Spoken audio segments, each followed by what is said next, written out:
Hi, everyone. Thanks for attending our Refinement event. My name is Madeline, and I'm the Director of Social Media for Jeff's team.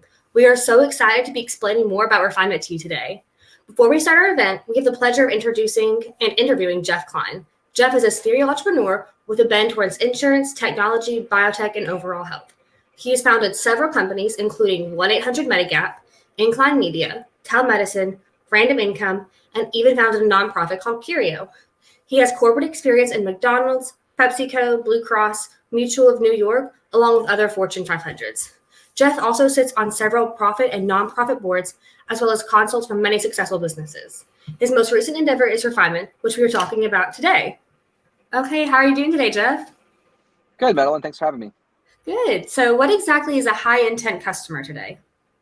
Oh, that's a great question. So, as you know, I've probably been doing this for well over 20 years, and we all know that referrals, for a lack of better words, if someone is referred to you, that's a much higher intent customer than if you just pick up a yellow page and call somebody randomly, right? So a high intent customer is someone who not only is referred, but is as at a level where they're actually looking for what it is that you do. So if push marketing has been around for 100 years, you've got a billboard, you put it up, thousands of people drive by the billboard and it's like, hey, look at me, hey, look at me, hey, look at me, hey, look at me, buy what I'm showing you, buy what's on my ad. That's push marketing. High intent marketing is someone woke up today and our system, our technology has picked up that they're indicating, they're leaning in, they're saying, hey, I want this widget. And that's when we start marketing the widget to them, is when they want it, making and creating a very highly engaged, highly targeted customer. And so we know that if you get a push marketing lead, it may take you 20, 30, 40, 50 customers to actually close a deal, because they're not in the cycle, or they're not in the buying cycle. They're not in the buying pattern. They didn't wake up and say, I'm ready to buy this. But if you go with a high intent lead, it may cost you way more money. But what happens is you get a lot more customers per number of leads. So you make more money in the long run. And the bigger thing is it actually minimizes operational strain. So if you have to go through, let's say, 1,000 phone calls and get a hold of 10 people to sell one deal, versus 3 people pick up the phone and call you directly, or indicate, hey, call me at this certain time in this certain place, and you close one deal, your operational expenses, your operational strain has minimized. So high intent leads, albeit they are going to be more expensive lead for lead, you're not going to get, a high intent lead at the same cost you get a push market lead, but you're going to close at a much higher percentage, and your utilization of your overhead, your employees, your manpower, all that, which we all know is going up like crazy right now. So high intent leads are definitely a great value for those who are really trying to be strategic and build their business. Thanks. So how does this refinement process with high intent leads give companies and consumers better experience overall?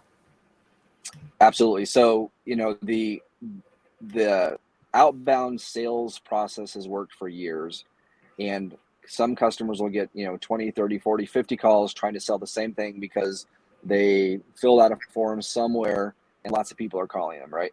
So, or you're getting, all this email into your email box about stuff you don't even want. So when we refine the process, we're only going to deliver emails based on the intent that they've expressed. So they're going to get fewer emails from us. They're going to get emails that are matching what they're looking for, which is going to help both the consumer, and it's going to help the partner, or the advertiser, for lack of better words, because they're going to get a more highly qualified lead that's in the buying cycle, or in the engagement cycle, or we call it in the high intent cycle. Okay, thank you. So we talked about email automation at the last luncheon, Lauren. Can you kind of discuss how that works in defining these specific customers? Oh, absolutely. So let's use 3 partners that send out one email, and one may be in insurance, one may be in medical durable goods, and one may be in fitness and health. And the email goes out and it has those 3 offers on it. And one person reads the email but really engages with the health and wellness one. Well, that's a high intent trigger that notifies us that this person is looking at health. And so maybe the next time an email goes out to them, it'll have 3 health offers specific to maybe 3 of our partners that answer the question. And so that way, when the customer engages, they're engaging at a level that is a much higher, it's a much better quality customer, and they're much more likely to buy, which basically the whole process is designed to, connect consumers with the provider at the right time, the highest intent time, the chance where they have the most opportunity to buy in the cycle. Okay. And then got one more question for you today. So what makes the high intent customer from Refinement different than regular customers? Really, it's the whole process, and it goes back to the whole strategy. Is our goal is to try to match a customer's need with the suppliers, so to match supply and demand. And we feel like over the last 20 years, we've really gotten better at that process, internally for all of our own businesses, as well as our partners' businesses, and as well as those that are joining our process. So we've just had a lot of practice at it, and that really allows us to do things that, others can't, along with the whole rising tide lifts all boats process that, together we're working together, spending our budgets and making more out of the same budget together than we are apart. Okay. Thanks for talking to us today about those high intent leads today, Jeff. I appreciate it. You bet. Thanks for having me. Thank you all so much for joining us today at our Refinement Lunch and Learn. If you want to learn more about Refinement or talk to us about joining our ecosystem, please fill out the link in the description and we'll be in touch with you as soon as possible. Thank you guys so much.